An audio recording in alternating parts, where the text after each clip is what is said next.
Doctor علی عباس نقوی صاحب موجود ہیں جنہوں نے تہران یونیورسٹی سے قرآنیات کے شعبے میں پی ایچ ڈی کی، گزشتہ 15 برس سے قرآنیات کے شعبے میں خدمات سر انجام دے رہے ہیں، ادارہ التنزیل اور ادارہ البصیرہ کے صدر نشین ہیں، اور اس وقت جو ہے مختلف قرآنیات کے حوالے سے نصاب کی تیاری، ورکشاپس کا انعقاد، اساتذہ کی تربیت، ان تمام مراحل کو پاکستانی معاشرے میں انجام دے رہے ہیں۔ ڈاکٹر صاحب بہت شکریہ آپ کی تشریف آوری کا، آپ نے اپنے قیمتی وقت میں سے وقت نکالا۔ ہم ناظرین کرام گزشتہ پروگراموں کے اندر ہم نے قرآن کریم کی مختلف صورتوں کے حوالے سے تدبر کی عملی مشقیں آپ لوگوں کے سامنے پیش کیں، جیسا کہ آپ لوگوں کا فیڈ بیک ہمیں موصول ہو رہا ہے سوشل میڈیا کے ذریعے، آپ نے اس پروگرام کو پسند بھی کیا ہے، آپ کے بہت شکر گزار ہیں۔ ہم چاہیں گے کہ اس پروگرام کے ختم ہونے کے بعد جو ہے یعنی آپ لوگ خود سے اس قابل ہو سکیں کہ قرآن کریم کی سورہ جو ہے اس کے اوپر تدبر کر سکیں۔ ابھی ہماری جو گزشتہ پروگرام ہے وہ سورہ عبس کے حوالے سے ہم لوگ تدبر اور تفکر کی جو روش ہے اس کو بیان کر رہے ہیں۔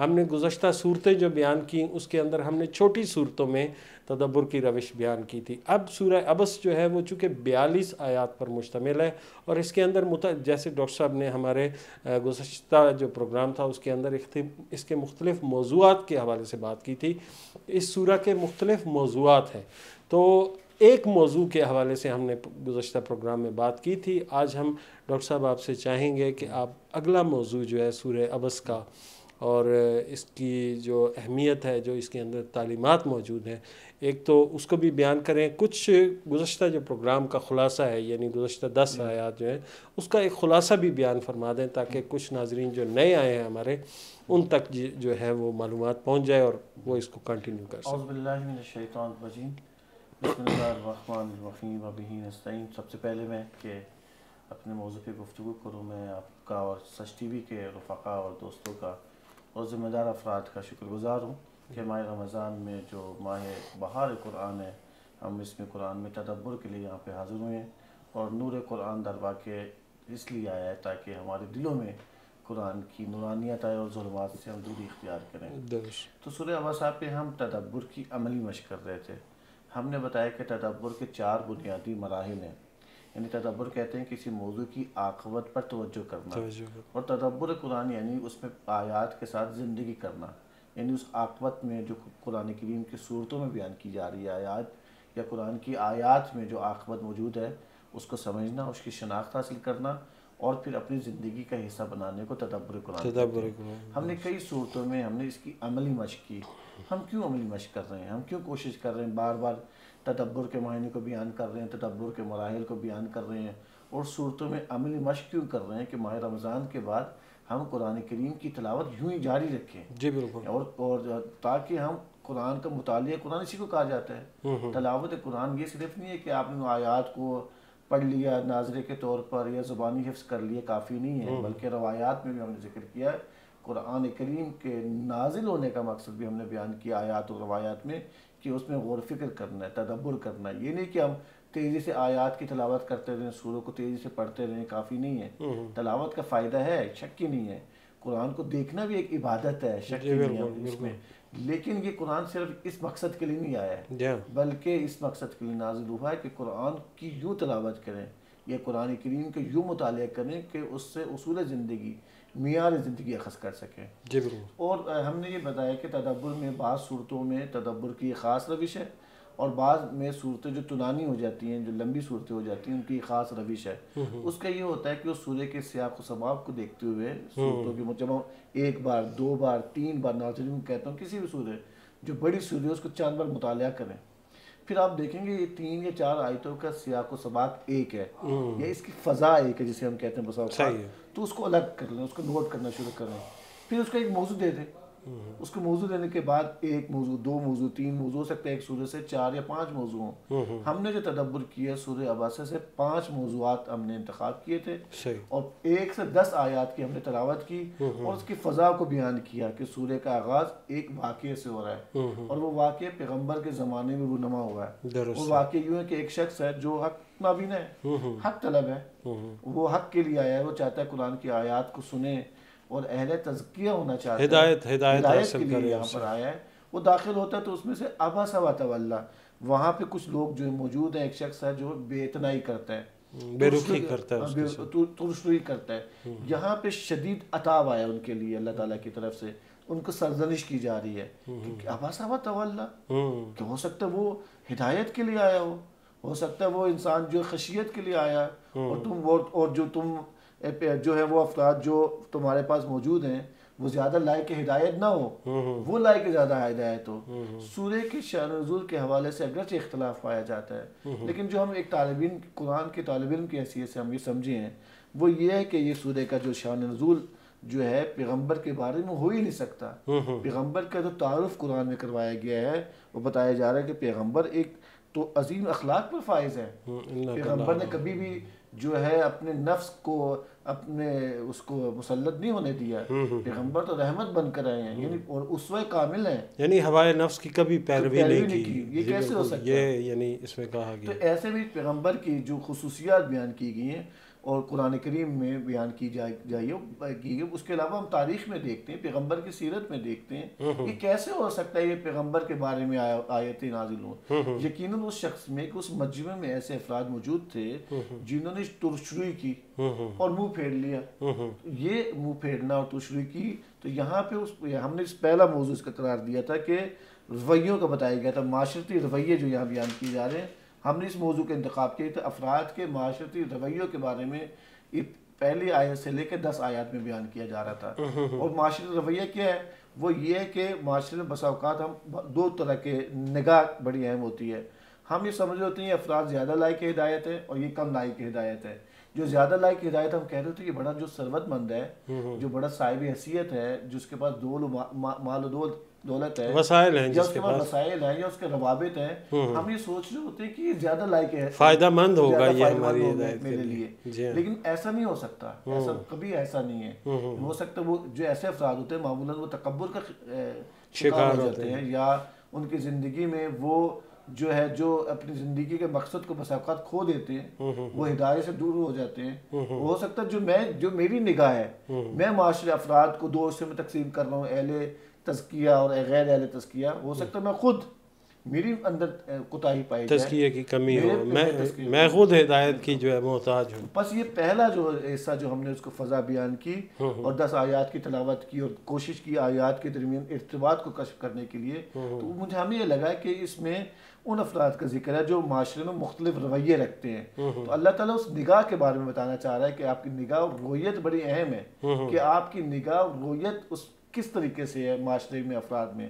بس خدا کے نزدیک جو رویت ہونی چاہیے، اور خدا کے نزدیک وہ افراد مفید ہیں، وہ قابل یعنی باصلاحیت ہیں، قابلیتیں ہیں. ویسے انسان کیا کرتا ہے؟ وہ ظاہری قابلیت کے بنیاد پر ظاہری چیزوں کو دیکھ رہا ہے، ظاہری چیزوں کو، یہ کام والا شخص ہے، یہ کام والا شخص نہیں. لیکن قرآن کی نگاہ میں وہ جو تزکیہ رکھتا ہے، جو خشیت رکھتا ہے، یعنی خوف خدا رکھتا ہے، اور جو حق کو بات کو قبول کرنے کے لیے جلدی آمادہ ہو جاتا ہے، وہ قابلیت کا اہمیت ہے. جی بالکل. یہ یعنی بہت اہم پہلو کی طرف جو کہ آج ہم اپنے ارد گرد معاشرے میں بہت زیادہ دیکھتے ہیں.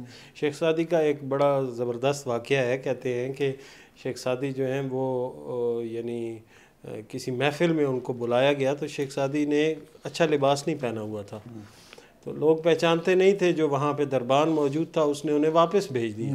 انہوں نے کہا آپ جائیں واپس، آپ کس لیے یہاں پہ آئے ہیں؟ یہ تو عمرا کی محفل ہے، اہل حل و عقد کی محفل ہے، آپ کا کیا کام ہے یہاں پہ؟ پھر شیخ سعدی جو ہے وہ لباس تبدیل کر کے آئے، ذرا اچھا لباس پہن کے آئے، تو دربان نے جو ہے آداب اجالا ہے اور ان کو جانے دیا. تو شیخ سعدی نے وہاں پہ شیخ سعدی نے اس محفل کے اندر کیا کیا کہ وہ جو کھانا تھا وہ اپنے اس لباس کے اوپر ڈیلنا شروع کیا. تو لوگ جو ہے وہ بڑے حیران ہوئے دیکھ کے کہ یہ کیا کر رہے ہیں شیخ سعدی. تو پوچھا ان سے، سوال کیا کہ یہ آپ کیا کر رہے ہیں؟ انہوں نے کہا یہ اس لباس نے ہی مجھے اندر آنے دیا ہے، میں اسی کی وجہ سے اندر آیا ہوں. میری حقیقت تو انسان کو یعنی اس سورہ کے اندر یا اس آیت کے اندر وہ انسان کو بتایا جا رہا ہے کہ آپ وہ اس دربان والی کیفیت میں نہ چلے جائیں کہ لباس سے جو ہے نا شیخ سعدی کو پہچاننا شروع کر دیں، بلکہ انسان کا جو اندر، بلکہ دیکھیے انسان کا جو اہم چیز ہے انسان کا تزکیہ، جی بالکل، انسان کا تقوی ہونا، جی بالکل، انسان کا خوف خدا، جی بالکل، اس کو معیار ہونا چاہیے. یہ اصل میں انسان کے اوپر چھوڑا ہی نہیں گیا. میرا تو خیال ہے ان آیات سے جو محسوس ہو رہا ہے کہ اس کو انسان پہ نہیں چھوڑا گیا. اس میں انسان کو کہا گیا ہے کہ کسی کو کمتر مت سمجھو. جی ہاں، یعنی آپ اس چیز کا ترازو لے کر نہ کھڑے ہو جائیں کہ یہ اہم ہے یہ غیر اہم ہے. یعنی ہم ترازو کیا کرتے ہیں، اس کے لباس کو دیکھتے ہیں، جی بالکل، ظاہری لباس ظاہری کو چیزوں کو دیکھ رہے دیکھتے ہوئے ترازو جی ہاں. لیکن اصل کیا قرآن کریم نے ایک معیار دے دیا. ہاں معیار دیا ہے معیار یقیناً دیا ہے کہ جو شخص جو ہے وہ ہدایت یعنی ہدایت چاہتا ہے، اس کے اندر طلب ہے ہدایت کی. ہو سکتا ہے کہ وہ آپ کی اس طرز فکر، جی ہاں وہ اس سے متاثر ہو رہا ہو. جی بالکل. اچھا ڈاکٹر صاحب آگے جو اگلی فضا بیان ہوئی ہے، یعنی یہ تو ہو گیا خلاصہ، ہمارے پچھلے پروگرام کا تقریباً ایک خلاصہ بیان ہو گیا. اس سے آگے کیا سورہ بس میں اگلی کہا آیات گیا؟ جو ہم نے مطالعہ کیا اس کے نتیجے میں آیت نمبر 11 سے لے کر آیت نمبر 16 تک ہم نے ایک سیاق و سباق اس کا انتخاب. اچھا ڈاکٹر صاحب انشاءاللہ وقفے کے بعد اس پہ بات کریں گے. مجھے وقفے کا کہا جا رہا ہے. ناظرین کرام حاضر خدمت ہوتے ہیں ایک وقفے کے بعد.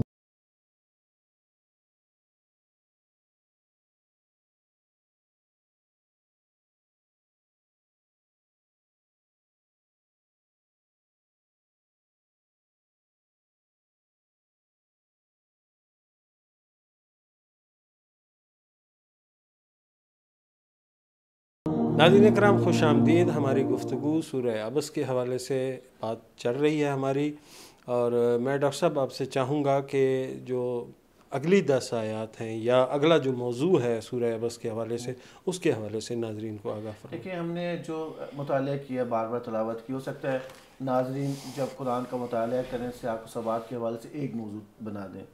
سورہ عبس بہت آسان ہے موضوع میں تقسیم کرنا، تو ہم نے شروع میں عملی مشق کے لیے ایسی صورت کا انتخاب کیا ہے کہ جلد آپ ہمیں پتہ چل جائے کہ ان آیات کا کیا موضوع ہے. جو اگلا اس آیات کا جو موضوع آیت نمبر 11 سے لے کر 16 تک میں پہلے تلاوت کرتا ہوں، پھر موضوع کی طرف اشارہ کرتا ہوں. اعوذ باللہ من الشیطان الرجیم. کلا انہا تذکرۃ فمن شاء ذکر فی صحف مکرمہ مرفوعۃ مطہرہ بأیدی سفرہ کرام بررہ. ان آیات یہ بڑی اہم ہیں. جو ہم نے اس کے موضوع کا انتخاب کیا وہ قرآن کریم کے حوالے سے. جب ہم اس کا ترجمہ پڑھتے ہیں کہ آیت نمبر 11 کا جو ترجمہ یوں ہے، میں آپ کے سامنے پیش کروں تاکہ ناظرین کے لیے آسانی ہو کہ آیت نمبر 11 میں جو بیان کیا جا رہا ہے کہ کلا، یعنی ہرگز ایسا نہیں ہے کہ میں یہاں سے آپ کو آیات کے سامنے ترجمہ پیش کروں گا تو آسانی ہو جائے گی کہ یہ ٹھیک نہیں ہے کہ قرآن تو نصیحت کی چیز ہے. کلا یعنی کلا کہتے ہیں ہرگز، یعنی ہرگز ایسا نہیں ہے. انہا تذکرہ، یہ ذکر کی کتاب ہے، تذکرہ کی کتاب ہے، اور جو چاہے اس سے نصیحت حاصل کر سکتا ہے. یہ اس کا آیت کا ترجمہ ہے. یعنی یہ ایک طرح سے قرآن کریم کے ایک دفعہ دوبارہ سے قرآن کریم کی فضیلت اور اس کے مقام کو بیان کرنا شروع کر دیا ہے. جی ہاں. اگلی آیت میں کہ یہ تو عظمت، یہ تو عظمت صحیفوں میں ہے، کتاب ہے. اچھا. اگلی آیت کا ترجمہ ہے کہ جو بلند و بالا اور پاکیزہ صاف جگہ پر موجود ہے، اور ایسے لکھنے والوں کے ہاتھوں میں ہے جو خود جو ہے جو سفیر ہیں، جو خود عزت والے ہیں. فرشتوں کی جو اگلی آیت میں کہا جا رہا ہے جو بزرگ اور پاک باز ہیں. اور یہ آیت کا 16 آیات کا میں نے تھوڑا سا ترجمہ کیا ہے. مزید اس کی طرف آتے ہیں انشاءاللہ تعالی. جی. اچھا ڈاکٹر صاحب اس میں متعدد چیزیں جو ہیں وہ بیان کی گئی ہیں بالخصوص قرآن کریم کے حوالے سے کہ قرآن کریم جو ہے اس کی مقام و منزلت کو بیان کیا گیا. ہم جس طرح کے قرآن کریم کے حوالے سے یعنی مختلف روایات جو ہیں وہ ہم جانتے ہیں کہ موجود ہیں. مثلا ایک روایت کے اندر ملتا ہے کہ فضل القرآن علی سائر الکلام کفضل اللہ علی خلقہ، یعنی قرآن کریم کی فضیلت جو ہے وہ دوسرے کلاموں پہ ایسی ہے جیسے خود خداوند کریم کی فضیلت ہے مخلوق کے اوپر. بہت اہمیت، یعنی بہت بڑی فضیلت جو ہے وہ بیان کی گئی ہے. جو قرآن کریم کی فضیلت ہے، جی ہاں، یہ انسانوں کو دیکھیں فضیلتیں بیان کی گئی روایات میں، اور انسانوں کو اس کے مزاج کے مطابق تاکہ اس سے تھوڑا غور و فکر کرے. ایسے ہی ہم بس اوقات قرآن کی فضیلتیں پڑھ لیتے ہیں روایات میں، آیات میں، یا جو ہے ہمارے صحابہ نے جو اس قرآن کی فضیلت بیان کی ہے، لیکن کبھی رکنا چاہیے اس فضیلت میں. جی ہاں بالکل، غور و فکر کرنا غور و فکر کرنا چاہیے. اگر یعنی یہ ہمارے معاشرے کی بڑی آپ کہہ سکتے ہیں بدقسمتی ہے کہ وہ چیزیں جن کی طرف انسانوں کو متوجہ کیا گیا تھا، جن کی طرف بار بار یاد دہانی کروائی گئی، توجہ دلوائی گئی، ان کی طرف ہی انسانی معاشرے کی توجہ سب سے کم ہے.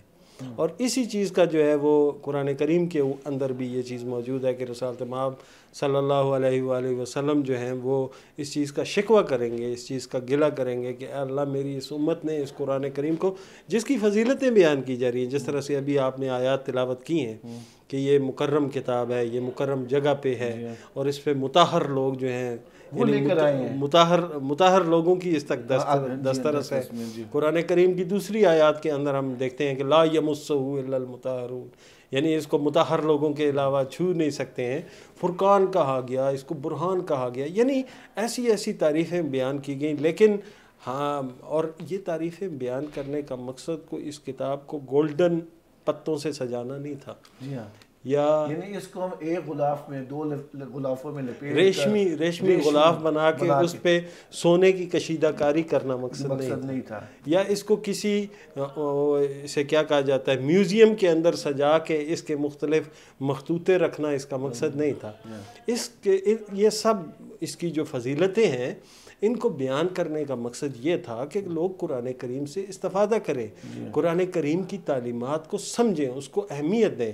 یعنی قرآن کریم کے اندر آپ دیکھیں کہ یعنی متعدد مقامات پر ایسے میں کہتا ہوں اس آیت میں جو اگر تھوڑا غور کرتے ہیں جی بالکل اس میں روایات کی طرف بھی آتے ہیں. جی آیت کا آغاز ہو رہا ہے 11 نمبر کلا انہا تذکرہ، کہ کہا جا رہا ہے کہ ہرگز ایسا یہ نہیں ہے، قرآن ایک یادآوری کی کتاب ہے، تذکرہ ہے. تذکرہ ہے. اب تذکرہ کس کو کہتے ہیں؟ یاد دہانی کو کہتے ہیں. یاد دہانی، کیونکہ انسان جو ہے نسیان ہے، یعنی انسان نسیان سے بس اوقات فراموش کر دیتا ہے چیزوں کو، کہاں سے آیا ہے، کہاں جانا ہے، کیا کرنا، اس کا مقصد حیات کو بھول جاتا ہے. ایسے میں قرآن آیا ہے اور قرآن کریم کے موضوعات مختلف انداز میں آئے ہیں. درست، بار بار جو ہے تذکرہ دیا جا رہا ہے، یاد دہانی کی جا رہی ہے کہ انسان تم کہاں سے آئے ہو، تمہاری زندگی کا مقصد کہاں پہ ہے، تم نے کہاں جانا ہے. یہ کب ہو سکتا ہے؟ کیونکہ انسان نسیان سے بس اوقات بھول جاتا ہے. تو ایسے میں قرآن انسان کی یاد دہانی کے لیے آئی ہے، اسے بار بار متوجہ کرتی ہے تم نے خدا سے جڑی رہنا ہے، تم نے خدا سے متصل رہنا ہے. خدا سے متصل رہنے کی بہترین چیز، بہترین کتاب قرآن کریم ہے. درست. یہ اس وقت ہو سکتا ہے کہ اس کو بار بار پڑھیں، آپ بار بار تلاوت کریں. یہ نہیں کہ میں نے بس زندگی میں ایک بار ختم قرآن کر لیا، میں نے ایک بار قرآن کریم کا مطالعہ کر لیا، اس کا ترجمہ سیکھ لیا. یہ اگر ایک بار یا دو بار کرنے سے تذکرہ نہیں بن سکتا ہے. تذکرہ بننے کے لیے، اس کتاب کے لیے یادآوری کرنے کے لیے قرآن کی روزانہ کی بنیاد پر تلاوت کرنی چاہیے. ایسے میں ایک روایت بڑی اہم ہے امام صادق علیہ السلام سے، مومن کی جو علامتیں بیان کی جا رہی ہیں نا ایک روایت میں، ناظرین جانتے ہو کہ بتایا جائے کم از کم اتنی آیات کی تلاوت کرے. 50 آیات کی بارے میں تلاوت کی جا رہی ہے، 100 آیت بھی کہہ سکتے تھے، ایک حزب بھی کہہ سکتے تھے. 50 آیات اس لیے تاکہ وہ انسان ان کا مطالعہ کرے، اس میں سے اس کے ترجمے کو سمجھے، اس کے مفہوم کو سمجھے، اس میں اپنی یاد دہانی کے لیے نکات اخذ کرے. یہ بڑی اہم آیت ہے کہ وہ بتایا جا رہا ہے کہ قرآن ایک یاد دہانی ہے. اگلی آیت میں کہا جا رہا ہے جو شخص چاہے اس سے نصیحت حاصل کر سکتا ہے. بالکل، یعنی یہ نصیحت کی کتاب ہے. شرط کیا لگایا جا رہا ہے؟ جو چاہے. یہ بڑا اہم ہے. ارادہ بہت اہم ہے. یہ ارادہ بہت اہم ہے. یعنی آپ اس سے ثواب کی نیت سے پڑھیں جی تو پھر آپ ہدایت نہیں حاصل کر سکتے. ضروری نہیں ہے کہ پھر آپ ہدایت حاصل کر لیں. دیکھیں ایک شخص ہے، ایک میں اس کو سمجھانے کے لیے کہنا چاہ رہا ہوں، ایک واقعہ سن. ایک شخص ہے، بتاتا ہوں کہ وہ ایک گھڑیوں کا کام کرتا ہے. درست. اور کبھی مثلا ہر قسم کی گھڑیاں اس کے پاس موجود ہیں، اور اس کا دکان بہترین مرکز میں موجود ہے. لوگ آتے ہیں، گھڑیاں خریدتے ہیں. آج کل اگر تو موبائل کا دور ہے، لیکن میں مثال کے لیے سمجھانا چاہتا ہوں. لیکن جب آپ اس کے پاس جاتے ہیں ٹائم کیا ہوا ہے، پھر وہ گھڑی لائے گا، دیکھے گا، یعنی پھر وہ متوجہ ہوگا. ورنہ اس کے بعد صبح شام گھڑی ہے. یا میں ایک اور مثال دیتا ہوں، ایک شخص ہے جو شیشہ، اس کے پاس آئینہ کا کام کرتا ہے، مختلف قسم کے آئینے بنا رہا ہے، لوگ لے کے جا رہے ہیں گھروں میں جو آئینہ ہوتا ہے. لیکن وہ جب کہتا ہے تمہارے چہرے پہ جو ہے جو نشان داغ ہے کہ تمہارے بال الجھے ہوئے ہیں, اپنے بال تو درست کرو. پھر وہ آئینے میں صبح شام اس کے پاس آئینے ہیں, کام یہی کر رہا ہے, لیکن وہ توجہ کے ساتھ آئینہ دیکھتا ہے, وہ گھڑی کو متوجہ ہوتا ہے ٹائم دیکھنے کے لیے. دیکھیں جو انسان یاد دہانی کے لیے چاہے, جو واقع نصیحت حاصل کرنا چاہے, دیکھ قرآن تو یاد دہانی کی کتاب ہے, نصیحت کی کتاب ہے. میں نے ارادہ کرنا ہے, میں نے یہ نہیں کہ قرآن کریم کو صرف ناظرے کی حد تک یا اس کو قرآن کریم کو جو تعویذوں کی حد تک جس کی طرف آپ اشارہ کر کے لیا کہ قرآن صرف تعویذ سجانے کے لیے نہیں آیا, نصیحت کی کتاب ہے, تذکرہ کی کتاب ہے. یہ کب نصیحت ہو سکتی ہے کہ جب میں ارادہ کروں, میں چاہوں اپنی زندگی میں انقلاب برپا کرنا چاہوں. اچھا, یہ تو آپ نے وہ آئینے کی مثال دی کہ ایک شخص جو ہے آئینہ گر ہے, وہ آئینے کا کام کرتا ہے, تو وہ اس وقت آئینہ دیکھتا ہے جب کوئی اسے کہے کہ تمہیں داغ لگا ہوا. لیکن ہمارے معاشرے میں جو قرآن کریم کے حوالے سے ایک کیفیت ہے, وہ آپ نے گزشتہ ایک پروگراموں میں بیان کی تھی کہ وہ جنگل میں ایک نوجوان جو ہے جا رہا ہے, اندھیری رات ہے اور اس کے پاس ٹارچ موجود ہے, ٹھیک ہے, لیکن وہ اس ٹارچ کو, اس اندھیرے کو روشنی میں بدلنے کے لیے استعمال ہی نہیں کرتا. یعنی ٹارچ بجھا کے اس کو سینے سے لگا کے رکھا ہے کہ 600 روپے کے لیے اس کو میں نے یہاں رکھنا ہے, اس کو استعمال نہیں کرنا. یعنی یہ صورتحال ہے ہماری قرآن کریم کے بارے میں کہ ہم اس طرف ہی متوجہ نہیں ہیں کہ ہم نے اس قرآن کریم سے جو ہے وہ کوئی ہدایت لینی ہے. ہماری زندگی کا راہ حل اس کتاب کے اندر موجود ہے. نہ فقط زندگی کا بلکہ زندگی کے تمام شعبوں میں رہنمائی موجود ہے.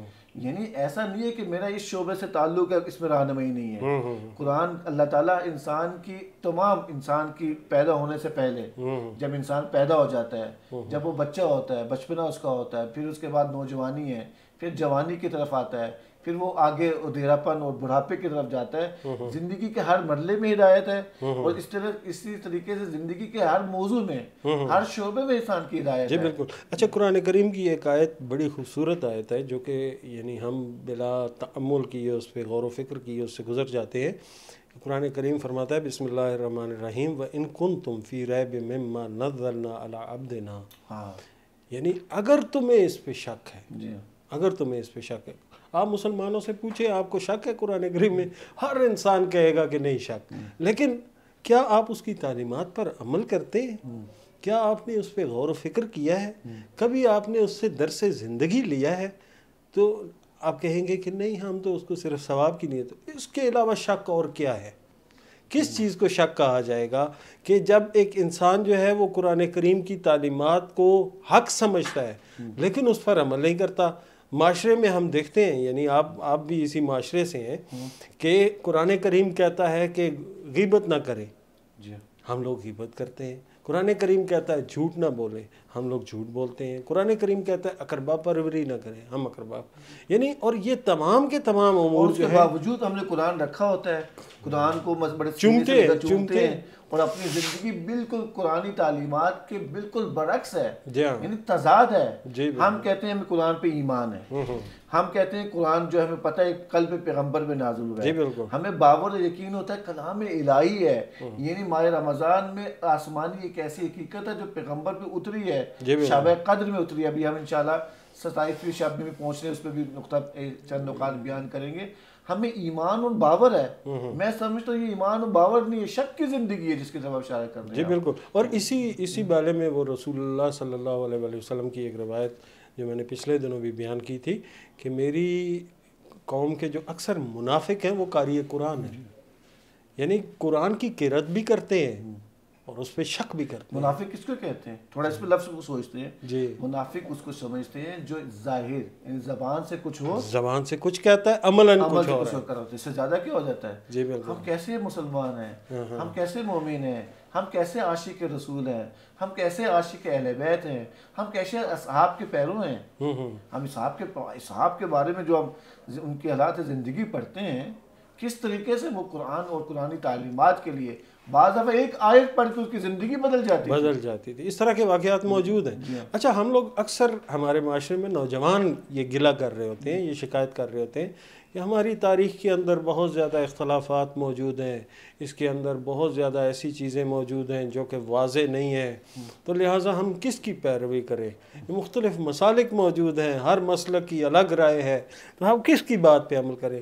قرآن کریم ایک واضح منشور جس کے بارے میں یعنی ریب نہیں ہے، جس کے بارے میں شک نہیں ہے کہ اس کے اندر کوئی بھی نہ فقط اس میں شک نہیں بلکہ اس میں ایک لفظ بھی باطل نہیں ہے، باطل داخل نہیں ہوا، اس کی موجودگی میں ہم لوگ یہ دلیل دیں کہ مختلف مسالک ہے، ہم کس کی اس طرف جائیں؟ اور ایسی کتاب ہے جو اس میں تحریف نہیں ہے، تحریف نہیں، آسمانی کتابیں آئی ہیں، صحف آئے، جی ہاں، لیکن اس میں تحریف ہوگی۔ ایسے میں یہ دیکھیں اگلی جو ہم نے انتخاب کیا آیات کا، جو آیت نمبر 11 سے لے کر آیت نمبر 16 تک کا ہے، اور اس کا بنیادی موضوع جو بہت ہم نے بیان کر رہے تھے، قرآن کتاب ہدایت ہے، کتاب سعادت ہے، اور انسان اور اس میں رہنمائی کی جا رہی ہے کہ یہ سعادت کا راستہ ہے، یہ جو انسان کی بدبختی کا راستہ ہے، اور یہ وہ قرآن کریم کی جو آیات ہیں، یہ جو حقائق پڑھ رہے ہیں، جو پیغمبر پڑھ رہے ہیں، اور یہ پیغمبر جو گفتگو کر رہے ہیں، جو تعلیمات دے رہے ہیں، اور یہ اس کے ذریعے سے انسان غفلت سے نکل سکتا ہے،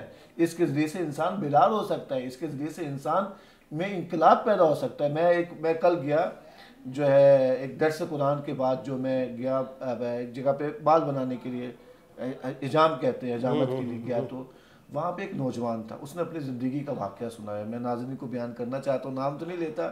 وہ کہتا ہے کہ میں پہلے یہاں پر شاہ لدیتا اسلام آباد کا واقعہ کہ وہ جو ہے پہلے ساؤتھ افریقہ رہا، 3-4 سال رہا، تو وہ اپنے زندگی کا واقعہ سنا رہا تھا۔ کہتے ہیں میں وہاں پہ گیا تو میری وہاں زندگی میں پوری قرآن کے خلاف زندگی گزار رہا تھا، قرآن اور سیرت پیغمبر کے خلاف، ائمہ کے خلاف، ان کی تعلیمات کے خلاف زندگی کر رہا تھا۔ میری زندگی میں بہت زیادہ گناہ ہوتے تھے، میں نے یہ کیا، میں نے وہ کیا، میں نے اسے روک دیا۔ تو کہتا ہے میری زندگی پتہ نہیں کیسے تبدیل ہوگی، میں نے آیات قرآن کی تلاوت سنی، اس کے بعد میں اگر مریض ہو گیا تو میں متوجہ ہوا کہ میں قرآن سے دور ہونا چاہ رہا ہوں، میرا تو تعلق، میں مسلمان ہوں، میں ایک مومن ہوں، میں قرآن پہ ایمان رکھتا ہوں، میں رسول پہ ایمان رکھتا ہوں، تو میری زندگی میں عجیب و غریب یعنی میں نے بدل گیا۔ یعنی پھر جب دوبارہ بدلا، وہ کہہ رہا تھا میں جو ہوں اب جو قرآن کی طرف آیا ہوں تو مجھے ایک سکون ملا ہے۔ اور یہ یعنی اکثر لوگوں میں اس طرح ہوتا ہے۔ ڈاکٹر صاحب مجھے وقفے کا کہا جا رہا ہے، ناظرین کرام حاضر خدمت ہوتے ہیں ایک وقفے کے بعد۔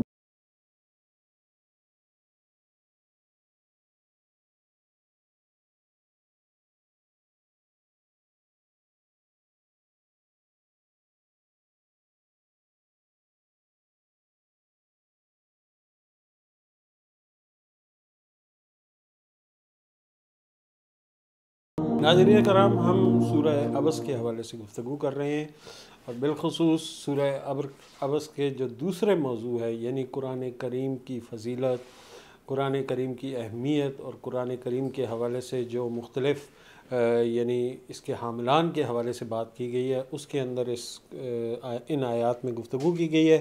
میں چاہوں گا ڈاکٹر صاحب کہ اس سورہ کا ترجمہ بھی بیان فرمائیں آپ، اور اس حوالے سے جو ہے مزید جو مطالب موجود ہیں اس کے اندر وہ بھی بیان کریں۔ دیکھیے، ہم نے وقفے سے پہلے بیان کیا تھا کہ سورہ عبس کے حوالے سے ہم نے، کیونکہ اس کی آیات زیادہ ہے، تو تدبر کے لیے ہم کیا کرتے ہیں کہ اس کو سیاق و سباق کا مطالعہ کرتے ہوئے اس کو مختلف حصوں میں تقسیم کر لیتے ہیں۔ 1 سے 10 آیات کی جب ہم نے تلاوت کی، اس کو ایک موضوع میں تقسیم کیا کہ انسان کے معاشرتی رویوں کے حوالے سے وہ آیات تھی۔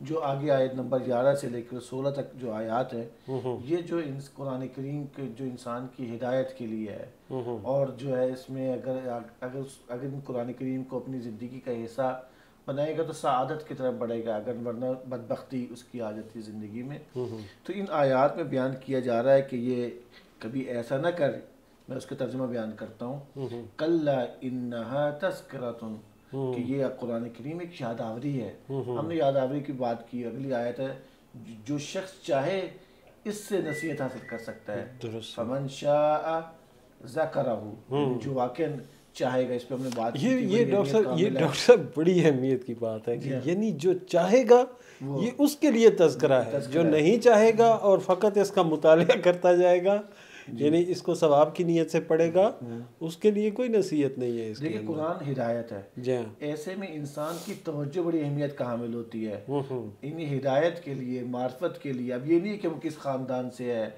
وہ جو ہے اس کس ذات سے ہے، وہ امیر ہے، غریب ہے، قرآن سے سب ہدایت حاصل کر سکتے ہیں، لیکن ایک توجہ بڑی اہمیت کا حامل ہے۔ آپ جتنی توجہ کریں گے اتنا زیادہ اس سے ہدایت لے سکتے ہیں۔ یہ وہی چیز ہے کہ انما الاعمال بالنیات، یعنی نیت جو ہے اس کا دار و مدار اعمال کا دار و مدار نیت پر ہے، یعنی نیت ہے قرآن واقع اور آپ کا عزم ہے، قرآن کریم کتاب ہدایت ہے، کتاب زندگی ہے، تو اس کو توجہ دینی بڑی ضروری ہے۔ اور یہ توجہ کے لیے ایک اور بڑی اہم بات ہے کہ ہماری زندگی جو ہے قرآن کتابیں ہونی چاہیے۔ اگر ہم کہتے ہیں قاری قرآن ہے، حافظ قرآن ہے، حقیقی قاری قرآن وہ ہوگا، حقیقی حافظ قرآن ہوگا جو اپنی زندگی کو تابع قرآن بن جائے گا، یعنی ہر کام کرنے سے پہلے دیکھے گا کہ قرآن نے کیا رہنمائی۔ وہی امام جعفر صادق علیہ السلام نے جو فرمایا کہ یعنی قاری قرآن یا حافظ قرآن وہ ہے جو اس پر عمل کر رہا ہو، جو اس پہ عمل نہیں کر رہا وہ حافظ قرآن نہیں ہے۔ تو آیت نمبر 30 آیت 13 کا ترجمہ ہے، یہ جو قرآن تذکرہ ہے اور جو چاہے گا اسے ہدایت کرے گا، یہ کہاں پہ آیا ہے؟ یہ قیمتی الوا میں ثبت ہے۔ اب یہاں پہ قیمتی الوا کے حوالے سے میں ایک نقطے کی طرف اشارہ کرنا چاہتا ہوں جو اہمیت کا حامل ہے، وہ ہے کہ یہ جو قرآن کریم ہے، یعنی جو حقائق ہیں جو قرآن پیغمبر صلی اللہ علیہ وآلہ وسلم قرآن کی آیات کی تلاوت کر رہے ہیں، یہ بڑے ایک ایسی چیز میں ہے جو بڑا قیمتی ہے، بڑا اہمیت کا حامل ہے۔ یعنی کہ مطلب یہ ہے کہ قیمتی ہونے کا بڑی باارزش چیز ہے۔ باارزش اور قیمتی سے مراد ہے کہ انسان کو تبدیل کر سکتا ہے۔ انسان اگر اس قیمتی چیز کو اپنی زندگی میں ڈالے گا تو خود وہ قیمتی ہو جائے گا، وہ خود با اہمیت ہو جائے گا۔ یعنی اس حوالے سے دیکھیں قرآن کریم کے حوالے سے اور بھی کئی جگہ پہ آیا کہ یہ کتاب مکنون میں موجود ہے، یہ کتاب جو ہے یہ لوح محفوظ پر محفوظ ہے جی۔ تو میرا خیال ہے اسی طرف اشارہ کیا جا رہا ہے کہ یہ صحف مکرمہ کے اندر موجود ہے۔ تو یہاں پہ ہمیں غفلت نہیں کرنی، جی بالکل، یہاں پہ کوتاہی نہیں کرنی، کیونکہ ایک باارزش چیز ہے جی۔ اگر ہم کوتاہی کریں گے اس قیمتی چیز سے ہم استفادہ نہیں کر سکتے۔ جی بالکل، غفلت کو دور کرنا ہوگا، اپنی سستی کو دور کرنا ہوگا۔ صحیح، یہ قرآن جو پیغمبر لے کر آئے ہیں میرے اور آپ کے لیے ہے۔ جی بالکل، یہ نہیں کہ صرف خاص جو ہے علماء اور مفسرین کے لیے بلکہ تمام افراد کے لیے ہے۔ تمام جو جس بھی شعبے سے اس کا تعلق ہے قرآن ان کے لیے یہ جو صحف میں آیا ہے قرآن کریم جو موجود ہے میرے اور آپ کے ہاتھ میں ہے، جو وہ اگلی آیت میں کہ یہ ایسے سفیر لے کر آئے ہیں جو خود بہت بڑی اہمیت کا حامل ہے، جی وہ خود پاکیزہ ہے۔ صحیح ہے۔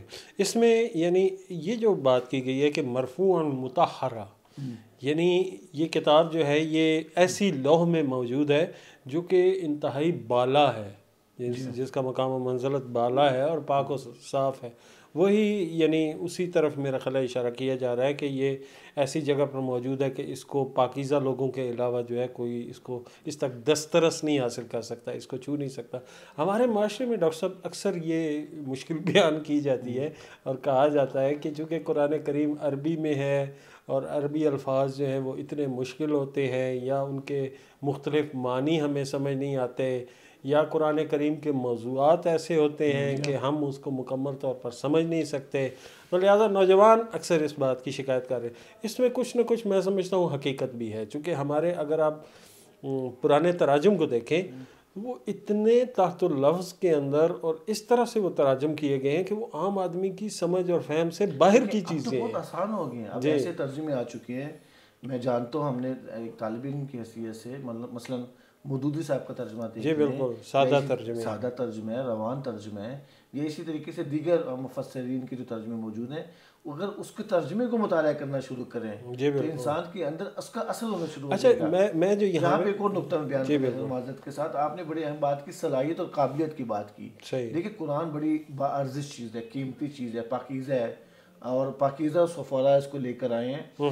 یہاں پہ صلاحیت اور قابلیت اہم نہیں ہے کہ اس کا تعلق امیر ہے غریب ہے، کیا صلاحیت اس میں ہے، مہم یہ ہے کہ کس قدر گراں قیمت جو اس میں قیمتی حقائق موجود ہیں انسان میں کتنے جاری ہو رہے ہیں، کتنا اس کو قبول کر رہا ہے۔ دیکھیں قرآن ان حقائق کو جاننے کے لیے آپ قرآن سے انس پیدا کریں، قرآن کا بار بار ترجمہ کریں، آہستہ آہستہ آپ کے لیے بہت سارے نکات اور پیغامات کھلنا شروع ہو جائیں گے۔ اچھا ڈاکٹر صاحب اس میں وہ واقعہ جو ہے میں دوبارہ ایک دفعہ دہرانا چاہوں گا اپنے ناظرین کے لیے کہ کسی صحابی رسول کو رسالت مآب صلی اللہ علیہ وآلہ وسلم نے ایک بدو کو تعلیم دینے کا کہا قرآن کریم۔ اب وہ بدو جو ہے اس کو جو تعلیم دی گئی قرآن کی وہ ان آیات پہ جب وہ پہنچا کہ فَمَن يَعْمَلْ مِثْقَالَ ذَرَّةٍ خَيْرًا يَرَهُ وَمَن يَعْمَلْ مِثْقَالَ ذَرَّةٍ شَرًّا يَرَهُ، تو وہ یہ کہہ کے کہ یہ میرے لیے کافی ہے وہ اٹھ کے چلا گیا۔ تو اس صحابی سے جب رسالت مآب صلی اللہ علیہ وسلم نے پوچھا کہ وہ جس کو میں نے تعلیم کے لیے بھیجا تھا اس کا کیا بنا، تو اس نے بتایا کہ اس نے یہ آیات سنی ہے اور اس نے کہا کہ میرے لیے کافی چلا گیا. تو رسالت مآب نے فرمایا کہ وہ فقیہ ہو کے گیا. ایسے ہی یعنی ایسا نہیں ہے کہ قرآن کریم آپ کہیں کہ میں پوری کی پوری یہ سلیبس کی کتاب جو ہے اس کو یاد کر لوں گا تو میرے لیے ہدایت کا سامان مہیا ہوگا، یا میں اس کو حفظ کر لوں گا تو میرے لیے ہدایت. اس کی ایک بعض اوقات ایک آیت بھی آپ کی زندگی بدلنے کے لیے کافی ہے. ہر سورے میں جی حقائق بیان کیے جا رہے ہیں، ہر سورے میں معیار و اصول زندگی بیان کیے جا رہے ہیں، اسی طرح. اور ہر سورے میں انسان نے دیکھنا ہے کہ میں نے اپنی ہدایت کے لیے، اپنی تشنگی کے لیے، میں نے پہلے پروگرام میں عرض کیا تھا طلب بڑی اہم ہوتی ہے. جی بالکل. اگر انسان میں طلب و احساس پیدا ہو جائے نا، تشنگی پیدا ہو جائے، ہر سورے میں اس تشنگی اس کو دور کر سکتا ہے.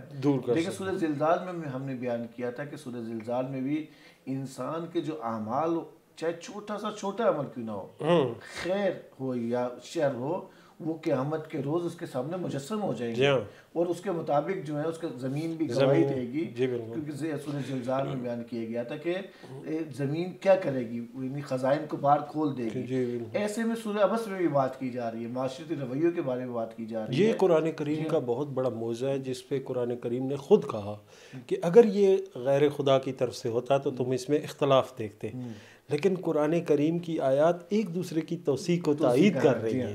جی، اور ہر آیت جو ہے بار بار اسی خلاصے کو بیان کیا جا رہا ہے. اب روایات میں ہے کہ یہ جو آیات ہیں وَمَن يَعْمَلْ مِثْقَالَ ذَرَّةٍ خَيْرًا يَرَهُ وَمَن يَعْمَلْ مِثْقَالَ ذَرَّةٍ شَرًّا يَرَهُ، یعنی کہا جاتا ہے کہ یہ اسلام کی مکمل تعلیمات جو ہے اس کو اپنے اندر سموئے ہوئے ہیں. اس میں قیامت کا کانسیپٹ بھی ہے، اس کے اندر یعنی خدا کے سامنے حاضری کا کانسیپٹ بھی موجود ہے، اس کے اندر اس چیز کا بھی کانسیپٹ موجود ہے کہ انسان نے جو بھی عمل انجام دینا ہے اس کا جواب دہی خدا کے سامنے. اس کے اندر یہ کانسیپٹ بھی موجود ہے کہ خواہ آپ چھوٹی نیکی کریں یا بڑی نیکی کریں، وہ تمام کی تمام خدا کے پاس ہے. اسی طرح اگر آپ خواہ چھوٹی برائی کریں یا بڑی برائی کریں وہ آپ مجسم حالت میں دیکھیں گے.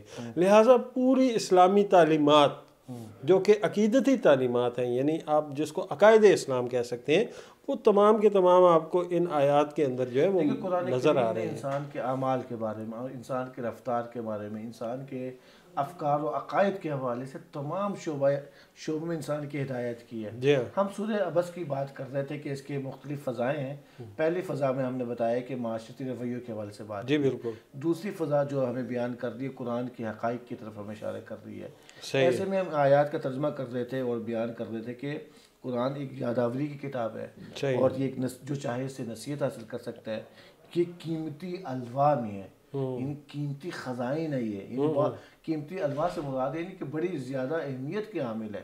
اب ایسے میں انسان نے اپنی غفلت نہیں کرنی، تھوڑی سی غفلت کی انسان نے تو وہ اس راستے سے جو ہے ہٹ سکتا ہے. آیت نمبر 14 میں بیان کیا جا رہا ہے، بڑی اہمیت کامل ہے، مرفوعۃ مطہرہ، یعنی یہ بیش قیمت جو ہے، بلند بالا ہے، مرفوع ہے جو ہے، اور پاکیزہ الوا میں ہے.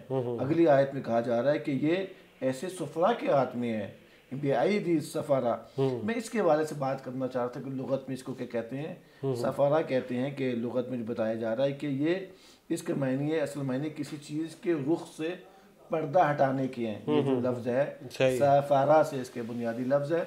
یہ اس لیے کہ وہ مختلف اقوام کے درمیان جو آمد و رفت کرتا ہے اس کو سفیر کہا جاتا ہے، اور وہ ان کی مشکلات کو دیکھتے ہیں اور جو ان کی ہدایت کے لیے کہا جاتا ہے. یا اسی طرح جو مسافر ایک شخص آپ نے سفر کر رہا ہوتا ہے، یہاں پہ جو کہا جا رہا ہے نا سفارہ سے مراد یہاں پہ الہی فرشتے ہیں. یعنی یہ الہی فرشتے ہیں جو ان آیات کو الواح میں کس شکل میں لے کر آئے، اور پھر یہ آیات جو قلب پیغمبر پہ نازل ہوئی. تو یہ وہ کون ہے؟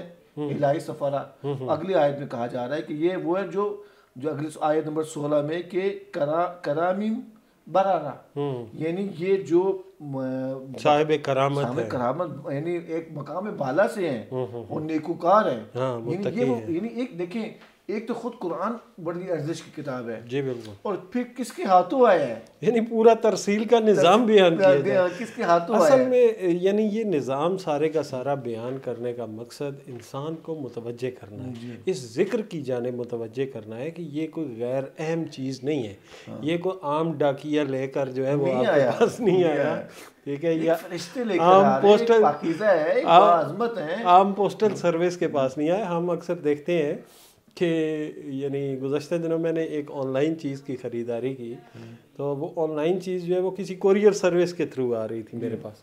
اب جب وہ چیز آ رہی تھی میرے پاس تو میں مسلسل یعنی وہ کوریئر سروس والے ایک ٹریکنگ نمبر دیتے ہیں کہ آپ اپنی چیز جو ہے اس کو اس سے ٹریک کر سکتے ہیں. اچھا. اب جب وہ اپنی جگہ سے چلی ہے وہ چیز تو میں نے اس وقت سے ٹریک کرنا شروع کیا اسے کہ یہ اب کہاں پہنچی ہے. وہ مثلاً پشاور سے چلی تو پشاور سے وہ اسلام آباد تک آئی تو میں اس کو ٹریک کر رہا ہوں کہ اب یہ کہاں پہنچ گئی ہے، یہ کس کے ہاتھ میں ہے، کیا سلسلہ ہے. اسلام آباد میں جب وہ پہنچ گئی چیز تو میں اس کو یہ ٹریک کر رہا ہوں کہ اب وہ ڈیلیوری کے لیے کب نکلے گی، جی کب نکلے گی. یعنی میں مسلسل متوجہ ہوں اس چیز کے اوپر. اور جب مجھے پتہ چلا کہ صبح سے لے کر شام ہو گئی تو وہ میری طرف ڈیلیور نہیں ہوئی تو میں نے پھر ان کی ہیلپ لائن پہ کال کی. میں نے کہا قبلہ یہ میری چیز جو ہے یہ ڈیلیور نہیں ہوئی ہے، یہ کہاں ہے مجھے بتائیں. انہوں نے کہا جی کہ آپ کی وہ چیز جو ہے وہ ہماری ہب میں موجود ہے جو کہ نو سروس ایریا ہونے کی وجہ سے ڈیلیور نہیں کر سکے. جی اب میں یعنی میرے لیے ایک نئی پریشانی پیدا ہو گئی تو میں پھر اس چیز کے لیے میں ان کے ہب میں چلا گیا اور وہاں جا کے پیسے دے کے وہ میں نے چیز حاصل کر لی. یہ قرآن کریم جو ہے اس کی ڈیلیوری کا پورا سسٹم بیان کیا گیا ان آیات میں. جی تاکہ انسان متوجہ ہو جائے. کہا جا رہا ہے کہ یاداوری کی کتاب ہے، پھر کہا جا رہا ہے کہ جو نصیحت حاصل کرنا چاہتا ہے آیت نمبر 12 میں کہ حاصل کر سکتا ہے، اور قیمتی الواح میں ثبت ہے. اس کے بعد کہا جا رہا ہے کہ بڑی پاکیزہ الواح ہیں، بڑی قیمتی الواح ہیں. پھر کہا جا رہا ہے ایسے سفیدوں کے ہاتھ میں جو مقام بالا اور نیکوکار ہے. جی بالکل، یعنی ایسے نہیں ہے قرآن کریم کی آیات آگئی. یعنی انسان کو متوجہ کیا جا رہا ہے کہ ان کی حقائق سے استفادہ کرنا چاہ رہا ہے تو تم نے غفلت نہیں کرنی. یہ پاکیزہ ہیں اور پاکیزہ دلوں پہ یہ آیات اتر سکتی ہیں. یہ بہت اہم نکتہ ہے. یعنی اگر واقعی انسان چاہے گا اور پاکیزگی کے لیے آگے قدم اٹھائے گا تب بھی یہ پاکیزہ چیزیں، پاکیزہ آیات انسان ان حقائق کو اپنی زندگی میں جاری کر سکتا ہے. اچھا ڈاکٹر صاحب اس میں بڑی اہم چیز ہے جس طرح سے میں نے بیان کیا کہ وہ کوریئر جو ہے نا اس نے مجھے پھر وہ پیسوں کی آن لائن تھی چونکہ پرچیزنگ تو وہ پیسوں سے مجھے دی. یہ قرآن کریم یہ ہدایت کا سرچشمہ، یہ ہماری زندگی اور آخرت کا منبع، جی یہ ہماری زندگی اور آخرت کو بدلنے والی چیز، یہ ہمیں فری آف کاسٹ ملی ہے، بغیر زحمت کیے، بغیر کوئی رقم خرچ کیے، بغیر کوئی پریشانی مول لیے جو ہے یہ چیز ہمارے ہاتھوں میں آئی ہے. اور ہماری اس سے بے توجہی کا یہ عالم ہے. اور یہ یقیناً یعنی کل خدا کی بارگاہ میں اگر ہمارا شکوہ کرتی ہے، شکایت کرتی ہے تو حق بجانب ہے قرآن کریم کہ وہ شکایت کرے کہ میرے جیسی کتاب، میرے جیسی، ہم یہ یقین رکھتے ہیں کہ اس کی آیات زندہ آیات ہیں، زندہ ہم نے پہلے بھی عرض کیا تھا صورتیں اور آیات ایک زندہ حقیقت ہے. جیسے میں ایک زندہ حقیقت ہوں، آیات بھی زندہ حقیقت ہے، زندہ حقیقت ہے. اور یہ شکوہ کریں گے، خدا سے شکایت کریں گے، نہ فقط یہ آیات بھی شکوہ کریں گی. یہ آیات جس قلب پر نازل ہوئی ہیں وہ قلب بھی شکوہ کریں گے، وہ ہستی بھی، وہ قلب بھی شکایت کرے گا. ناظرین کرام، رمضان المبارک کی ان بابرکت ساعتوں میں ہمیں کوشش کرنی چاہیے کہ ہم قرآن کریم کے ساتھ اپنے تعلق کو ایک دفعہ دوبارہ سے غور و فکر کے بعد ریوائیو کریں اور کوشش کریں کہ ان آیات سے وہ مقاصد حاصل کر سکیں جو قرآن کے نزول کا حقیقی مقصد ہے. ہمارے پروگرام کا وقت ختم ہوا ہے. انشاءاللہ اگلے پروگرام کے ساتھ آپ کے حاضر خدمت ہوں گے. اپنے میزبان سید اسد عباس کو اجازت دیجیے. اللہ حافظ.